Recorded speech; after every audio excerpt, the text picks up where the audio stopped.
another awesome episode of the 360 Salesforce Mastermind. Today we have Jonathan Keel from Sixth Street Digital. How's it going, Jonathan? Hey, John, it's going pretty well. Glad to be Awesome. on.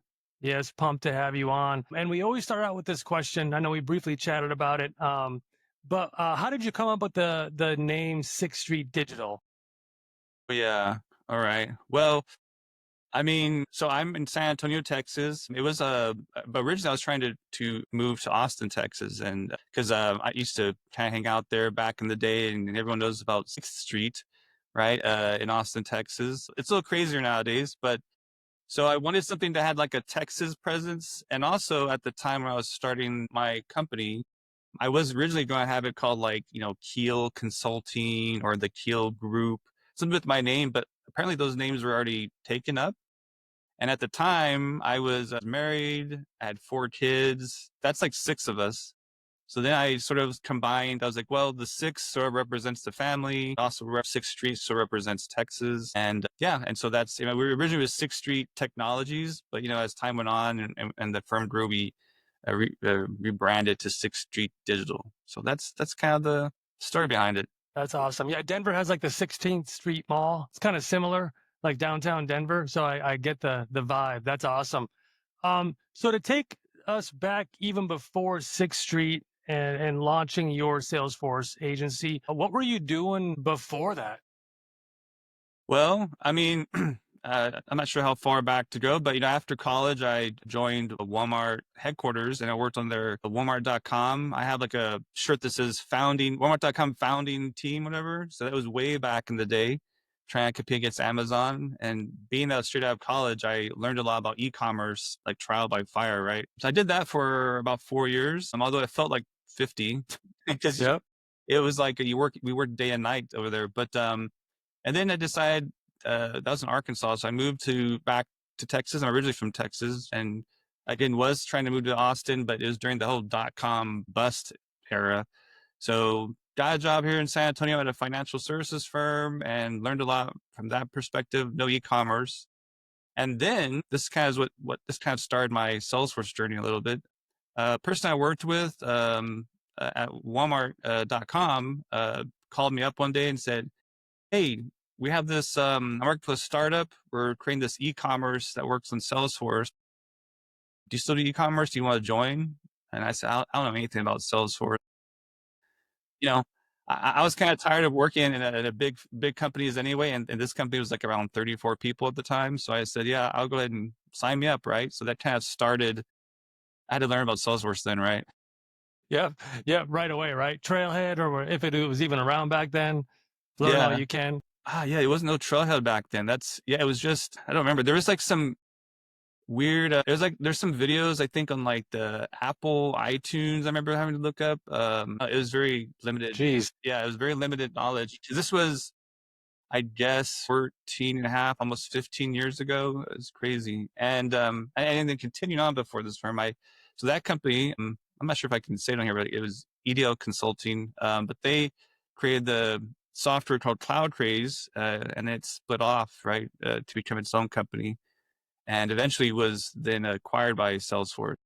But after I worked there for about a year and a half, since it was a smaller firm, I sort of learned.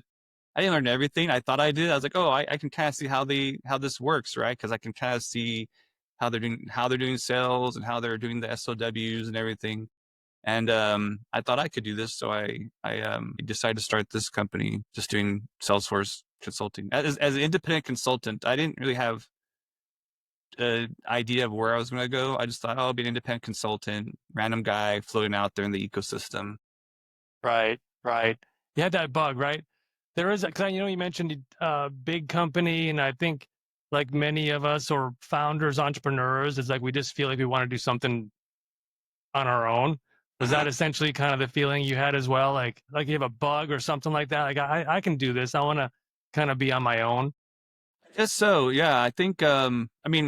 So going back even further, when I was in high school, my mom started her own little company, very small. It's just her. She does like bookkeeping services, and I thought that was the coolest thing because I didn't know anyone that started a company, and it's just herself, right? And I always told her you should get employees and whatever else. So I know it's possible, and I thought, well, maybe I can do this someday. And I tried a few other times to start companies. I tried to start a company while I was in college. With actually my CTO I have now, him and I tried starting this company back in college. Like we've known each other for a long time. Um, you know, but it was hard to have the company and also do your college work. And then I tried again to start another company somewhere in my, I guess, late 20s, early 30s. Just like an online like questions and answers type forum. You know, that was sort of the big thing back then. There was like Quora came out and all that sort of stuff. And same thing, it was hard. We didn't know how to monetize it, right? So this is my third attempt. So I've always had sort of a bug to try to have some sort of company. I just didn't know like what the heck I was doing, right? So and I think mainly this is going to sound probably strange, or maybe some founders have this. I just whenever I worked at places, I don't know, I always thought, like, why are they making these decisions? Like, I think if I was in charge, I could do a better job making decisions, which is like very egotistical, right? Yep. And looking back, I'm like, oh, I know why they made these decisions now. This is tough. Absolutely. And actually starting two and hitting it with your third, that's actually really good. You know, a lot of founders, people that do businesses, they go sometimes 20, 10, 20, 25, and then they finally like, okay, I created something here. Yeah. Go two and then three isn't that bad. That's really awesome, actually. Really? Okay. Well, Yeah, that's yeah. good. So then what did so then when you launched it, it sounds like you were doing more independent consulting. So were you doing like getting just kind of contracts, doing it on your own? Was that kind of the beginning of your journey? Yep. I mean, there was like an actual time period. I had like a non-compete for about a year, so I was actually had before I left my previous company, I had already been searching around at talking to different people, trying to get some sort of work. I actually did like a little bit of work doing like some WordPress stuff, which wasn't really what I wanted to do long term. And but I got a year long contract with someone I knew had a company doing just Java development. And while I was doing that work to get the company moving, right, that was I guess my anchor, right. I knew I had a 1 year contract.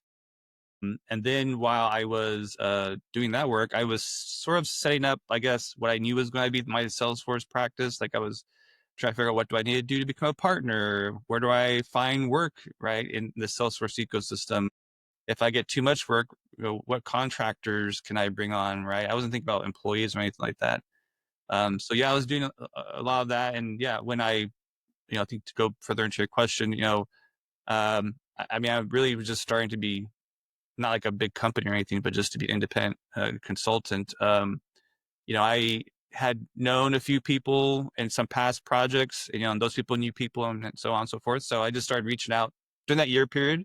People like, hey, like, in about a year from now, I'm going to start doing some work. Would you be interested? And yeah, that's kind of how I got things going, just networking with people, basically. That's awesome. And That was then the start. Yeah.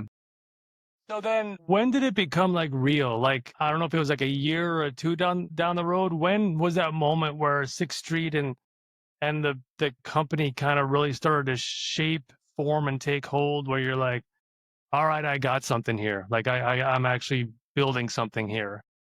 Yeah. Well, I mean, I feel like we've gone through several stages. I have it here, but I have a chart where I go through people of the, I guess, the timeline, the growth of the company. I mean, so the first stage, I guess, was, I would say, I started doing too much work at one point, right? It was too much for me to handle by myself. I started doing contractors. I didn't really feel like I had made it at that point. I was still trying to figure out what, how to get work to continuously come in, right? Keep the pipeline full, I guess is what I'm trying to say. Right. And then, but then when I had like a lot of work piled up in the pipeline, and I hired my first employee, which is he's my CTO, no time as because I felt like we had enough that for at least a couple years of contracts scheduled out, booked, that we would be good to go. But I still don't know if I really felt like I was making it at that point. Um, and then we started hiring a few more people. I still was learning. Um, and I think what was pivotal, this might go into some other question later on, but what was pivotal was I was doing just a bunch of random Salesforce stuff. I mean, I had done several projects building app exchange apps for other companies. I had done several Sales Cloud projects. I had created like software, um, like a SaaS software that was kind of built using Salesforce platform.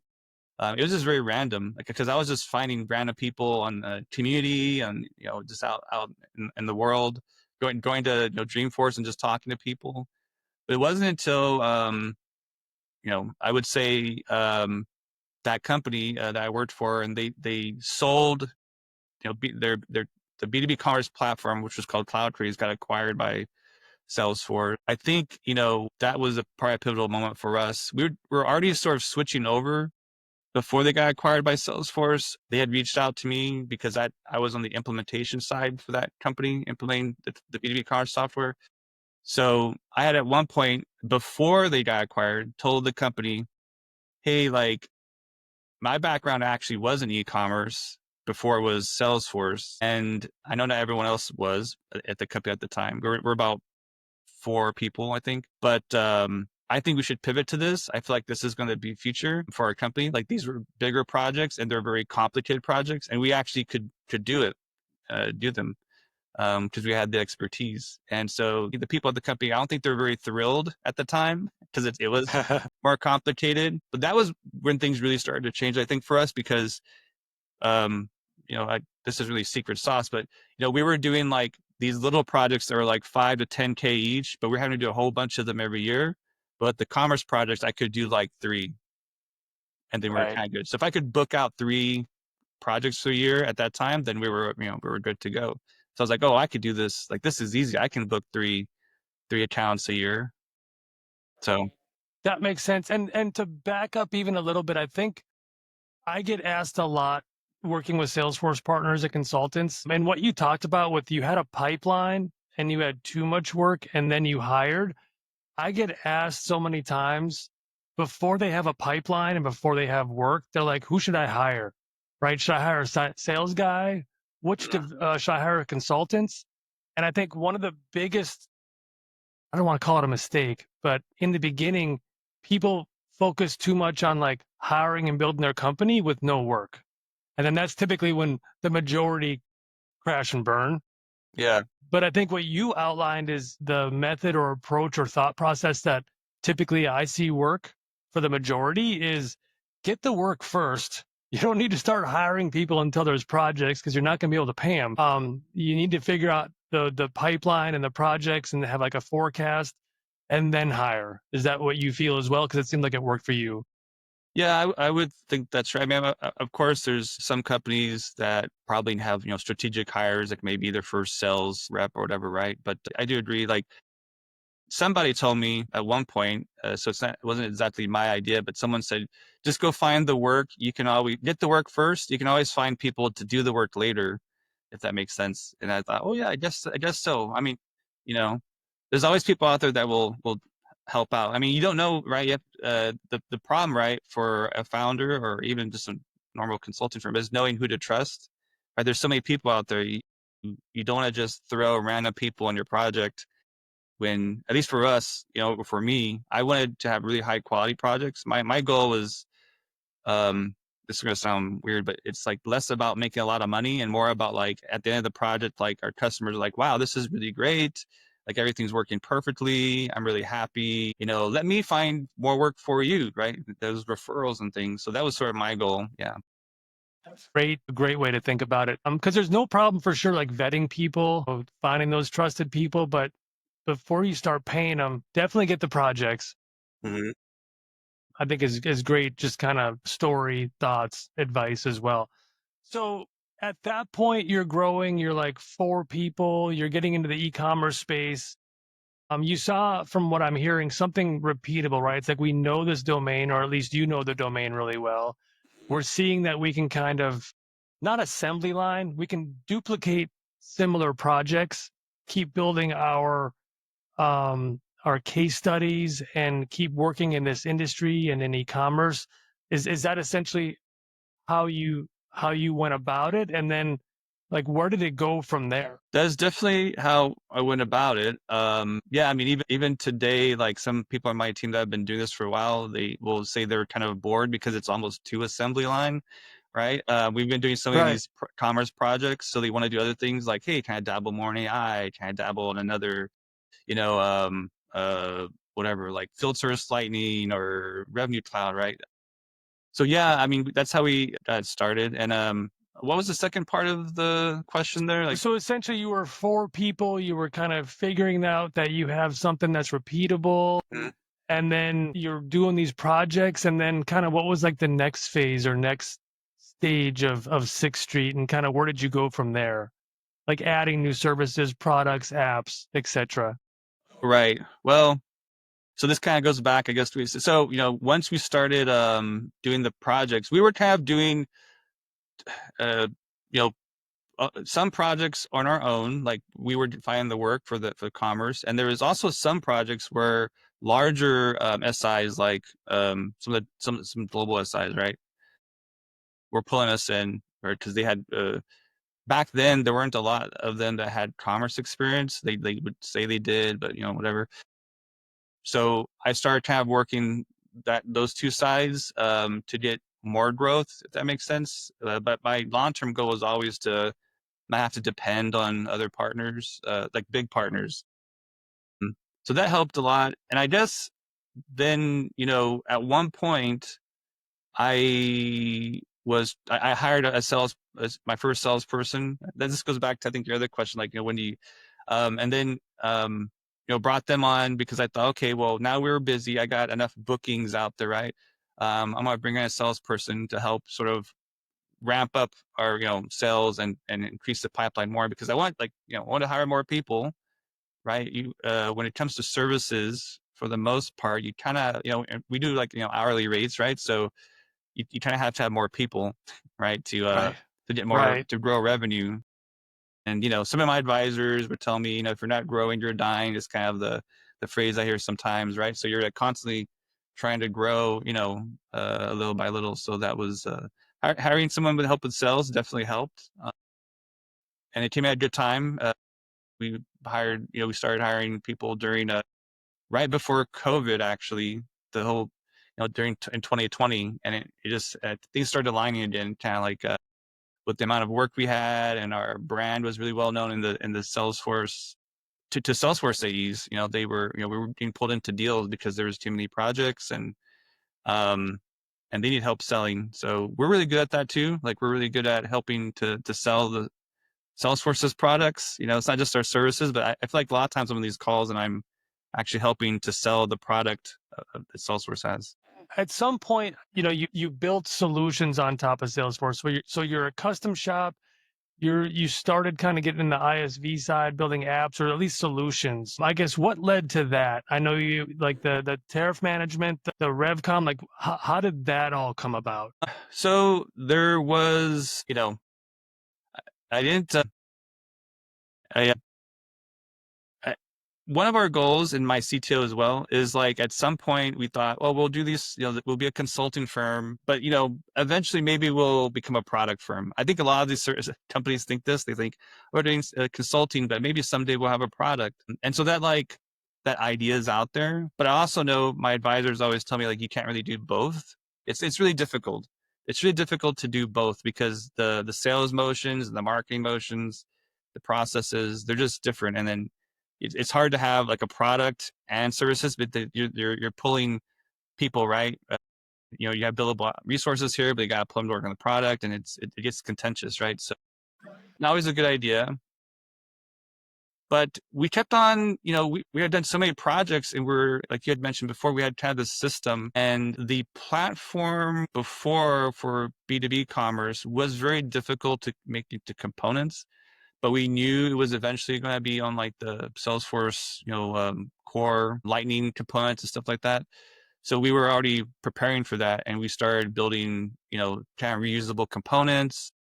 And then the idea was, we'll kind of turn them into solutions. And so, and because I knew it's going to be difficult to kind of do both, right? Selling products and services, we're moving towards a place of, like, a hybrid where we can build solutions faster with our reusable components. That makes sense. So in a sense, we're building software.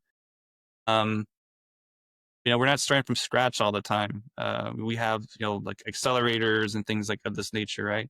We do have one major product that I wouldn't call like a service, like, tariff management. We have that, and it's like a solution. So that's something we can add on to an existing, project we bid for.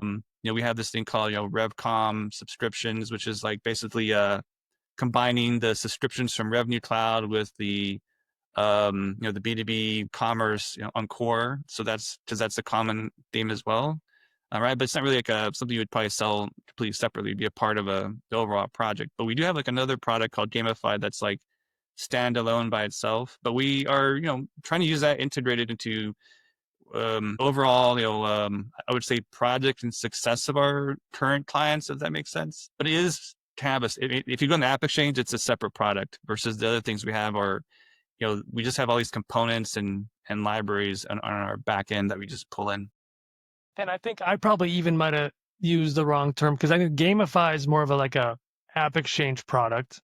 Mhm. But what you talk about with solutions, I think is massively important. I think a lot of consultancies and partners don't understand the power of what a solution is because I think sometimes people think solution is like a app exchange app or something totally packaged or something like that. But really, a solution from what I'm even hearing from you and what I hear from other partners and what I know of it is you're giving like the customer a head start. It's like we have this solution for you that's already with like what you mentioned, pre-built components. We've used them before. It's likely not some kind of one-click install like a app, but you're providing during sales calls, pre-sales calls, you're able to differentiate yourself as a consultancy by showing them even with a demo a solution. That's not just like they bought Salesforce and everything's gonna be customized for them.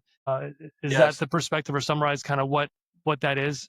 Yeah, the solution, yeah, that's it's a good way the way you explained it. I know some other firms just still have like unmanaged packages, but for us, we have some of that too. But a bulk of our solutions are we like they're in like GitHub, right? But they're in a private repo, and we just bring them into the project. So if a customer like we had to do a demo for one of our potential prospects, right? And Salesforce demos, right? What they can do, right? And they can go so far. And then they'll ask questions. Well, but we don't want to integrate this with SAP. Well, Salesforce will probably say, yeah, you could do that. But then when they say, well, show me, right? Then we'll say, let's get Right. our SAP connector, right? So it's already built, right? It's not an App Exchange. It's like we have these things already built.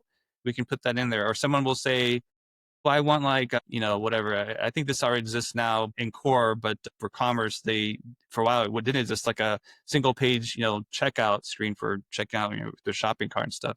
We had that already. So it's like, oh, just give us like a few minutes, right? We'll bring it in, right? And then we'll show it to you, right? Right. Yep. Versus like, oh yeah, we'll build that for you and it'll take a whole month to do, right? That would, Right. we can do it pretty quickly. Odd question. Like on a scale of 1 to 10, how critical is that side of things to succeed?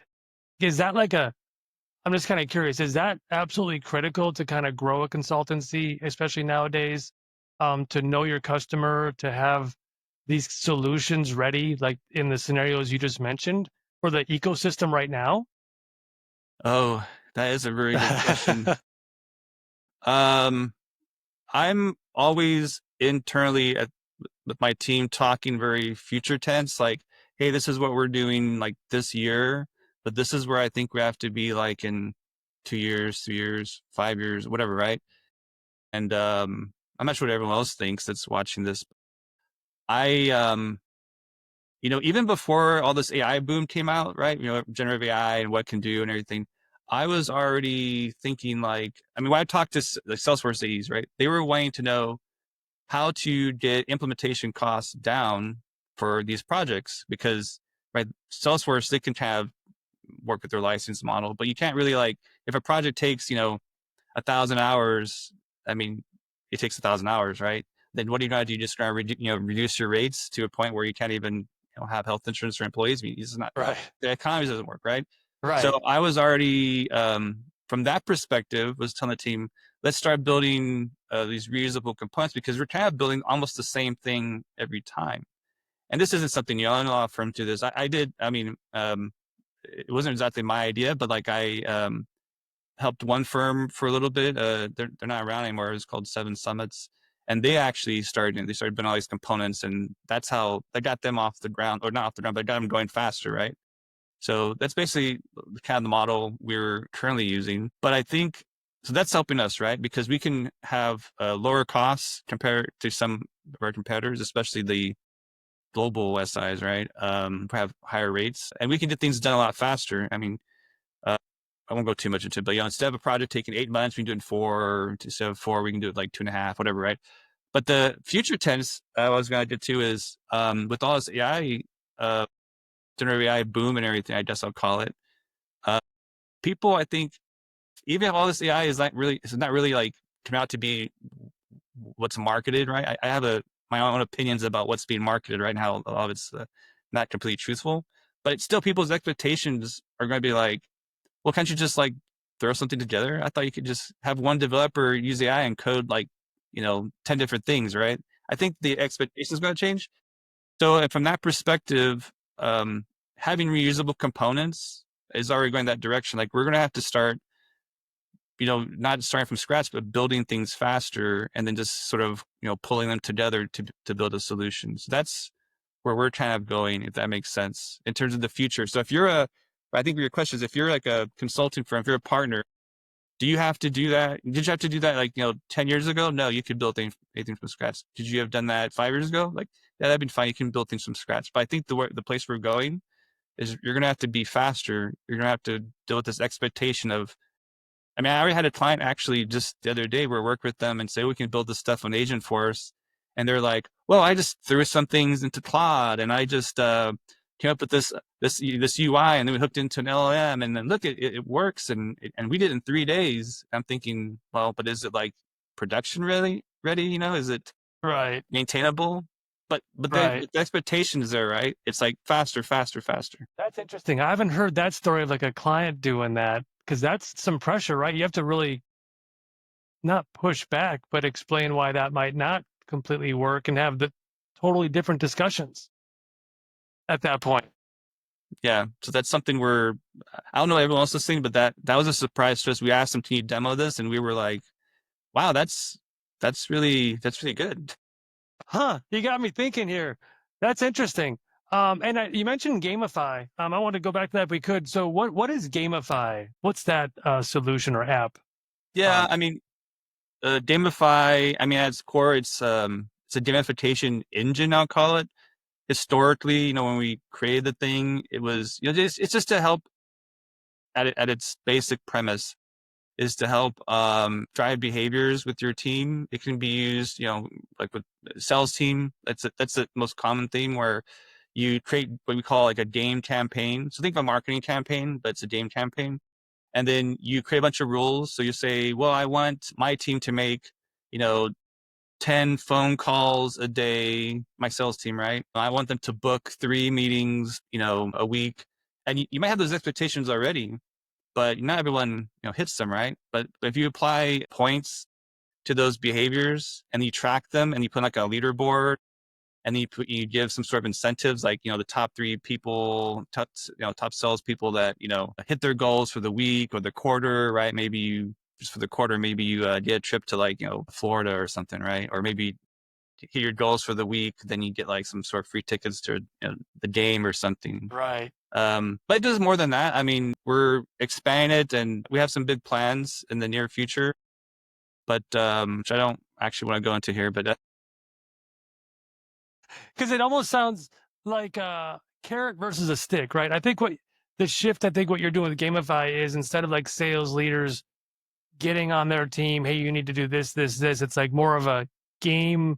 That's why I think it's called Gamify. I would assume it's like more of a carrot. It's like, hey, let's make this a little fun and let's give you like a carrot to kind of go after like a vacation, a ticket to a game, whatever it is. It Mhm. kind of changes their mentality, right? It's stick versus carrot, essentially, is what it sounds like. Yeah, it's the carrot, right? Yeah. Uh, but companies that our clients that use it, it tracks a lot of data too. We record a lot of these behaviors of what people are doing and not doing, and they can use reports. And a lot of times they find out insights that they didn't know before. They could probably have done some reporting on their own, but it just kind of comes out naturally with the tool. For example, we had one client that just had these carrots, right? They put them out there. We want you to do these things every week. And they already had the expectation. They just thought if they put these goals out there that were more granular, right? Like if you ever read the book like Atomic Habits, right? I think they talk about like really breaking things down. That's kind of what this tool does. You're breaking things down to small units that you're understandable. Like I better send, right, 20 cold emails today, right? That's my target, but it's only recorded too. And but one of our clients, they found out like they had an expectation that like every one of their salespeople, I think what was it? They discovered like they should be making like I'll say 5 phone calls a day. And they found like almost nobody was doing that really on a consistent basis. It was like the week would go by and then they try to rush and get a bunch of it done, but they wanted like a very consistent, measure of it. So then they were able to change, right? They were able to kind of change the behaviors because these insights are coming out. That's like one example. That's cool. And I guess to switch topics just a little bit, um, on more of a personal individual level, I guess, do you have certain habits, daily routines, that you do that you feel help you succeed and grow and manage stress, clients, building the business, all that stuff, that you do like on a daily, weekly basis, kind of just routines and habits that you feel help you succeed? Yeah, I mean, I feel like my routines aren't like super business focused. They're more like health focused because I'll go into them. But I do, yeah. When started the company, I just worked a lot of hours, and I just thought, right. I sort of subscribed to that like grind culture for a bit. The hustle and grind. Right. Yep. Uh, and I was doing that, and whatever I was having, a lot of stress, right? You probably seen, these memes of like entrepreneurs, a day in entrepreneur. It's like a graph, like, oh my gosh, I love my job. Oh my gosh, I hate myself. Oh my gosh, I just closed a deal. Like, I'm Going bankrupt or whatever. right bankrupt. Like it doesn't change. It's every day. Exactly. Yep. um, and somebody I don't know who, I mean, I talk to different people, and they're like, you gotta spend time for yourself. So I try to create a routine of. It would probably sound boring. Like every morning, I try to go for a walk for like at least 15 minutes. Some podcast I heard about that, like getting the sunlight, getting your blood moving. I try to do that first, and then I get my cup of coffee. Whereas it used to be I'd start with coffee. I didn't have any um, hobbies before. Like work was my hobby, and that's not healthy either. So I now have like I have bonsai trees so I go out there every morning. I give some water also after my walk, and then I check them just to make sure there's no like animals eating them or whatever. Right. Um, and then I exercise, and usually in the after work, because the stress builds up. And I've noticed if I have like some like a little gym in my garage, I'll just turn on some like death metal or whatever, and then I go like lift weights for whatever like 30 minutes, like right. So I get the stress like the calm in the beginning, right? It's like nature and Yeah. everything, and then death metal at the end. I love it. That's good. I love that routine. I love watering plants. I have a lime tree sitting right outside my window right here. I love Oh, just watering. Yeah, I'm in Arizona and I have a lime tree that sits here outside my window. It's one of the most relaxing things to do, it seems like. is especially when they grow like new leaves or whatever. Like, oh look, it's growing. Yeah. And that's good. I think a lot of people in tech forget about the health. It's like we're in front of our computers so long. We're even like my back starts to hurt, my neck, like we're all like, 6, 8 hours sometimes, especially developers constantly cranking stuff out that it's a good reminder, like get out and walk and like exercise and like drink water and all that kind of stuff. Like take care of your personal side as well Mhm. for the tech industry, I think is that's a awesome routine you have. Thanks.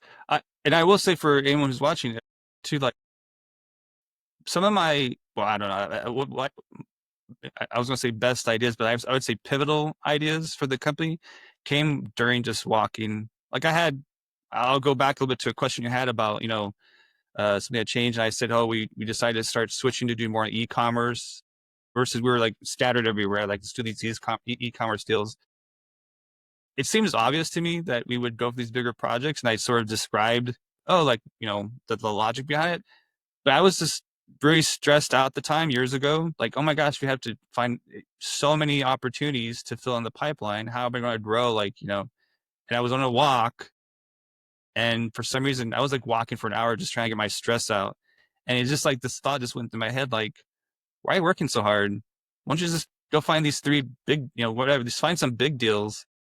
And I thought, I was like, well, does the math, right? I come back and I look at it, I'm like, oh, like, this is obvious. Why wasn't I doing this before? It's like inventing something. It's like, holy cow. Yeah. So now what I try to do is if I have a hard problem, I'll just go for a walk because sometimes it just feels like the ideas pop in my head. That sounds weird, but that's what it feels like. Uh, and I come back and I usually I use data. I usually start putting things in spreadsheets, and I start trying to figure out like, well, is this idea like going to work? And then sometimes it does, sometimes it doesn't. Love it. I love it. So a couple questions we always end on as well. So what would be your one piece of advice that you would give a consultant or someone that's looking to launch a Salesforce agency or consultancy? Mm-hmm. Yeah, I think my biggest advice is to just to network as much as possible, right? I feel like you're as strong as like the people behind you, right? And the people you sort of know. So I would, it's very easy as someone starting off to just try to stay behind their desk, right? And email and be on social media. And don't get me wrong, I'm doing all that too, right? But nothing compares to like meeting someone in person, having a coffee, so get out there, meet people in person, and especially now, I think with AI, whatever AI, everyone talking about AI, people want to connect on a human level, right? So I think this kind of helped me before, but I think it's getting even more important because everyone's tired of like AI slop and all this other stuff, right? So if you're going to start off, like, just start talking to people. I've met so many actually startups, starting consulting firms recently that yeah, they're doing really well just because they're just going out there and meeting people in person. Don't get stuck behind your desk. Great advice. I think the saying is the more hands you shake, the more money you make, or something like that. It's something like that, That's a good one. right? Yeah, You that's got to meet the people that are going to give you money, right? It's like if they don't know you, they can't buy from you. So that's yeah, great advice. And then the final question we always end on, I guess, where's Jonathan and Sixth Street going in the next 3 to 5 years? three to From where five you years. feel now? Yeah, well, growing, it's tough. I remember talking to another partner. Yeah, like we had about 250 employees, and I remember telling the CEO, I said, "Wow, that's great. Like how did you get there? I want to know." He goes, "You think you want to grow to 250 people, but you don't. Just trust me. Stay small and nimble." He's like, "It just gets harder and harder at every level, right?" But I do want to grow to a point, but I'm not going to be doing this forever. Yeah, eventually, I don't know if it's 5 years from now. So in 3 years, I want to have more solutions. We have like really talented, smart people here creating all sorts of great software. So I want to keep doing that. 5 years from now, I would say 5 years and beyond. I'm looking to, probably eventually sell the company and probably, take some time off and, maybe hang out in New Zealand for a while. Like I like New Zealand. Awesome. Get some more bonsai trees. Yes. Imagine that bonsai in New Zealand. That sounds nice, right? That's awesome. That sounds like a great vision. That sounds fantastic, actually. Well, it was awesome having you on, Jonathan. Great insights, and it was a great discussion. I really enjoyed having you on, and appreciate you being a guest on the podcast today. Oh, thank you so much, John, for having me on here. It's a pleasure. Talk soon. Right. Thanks.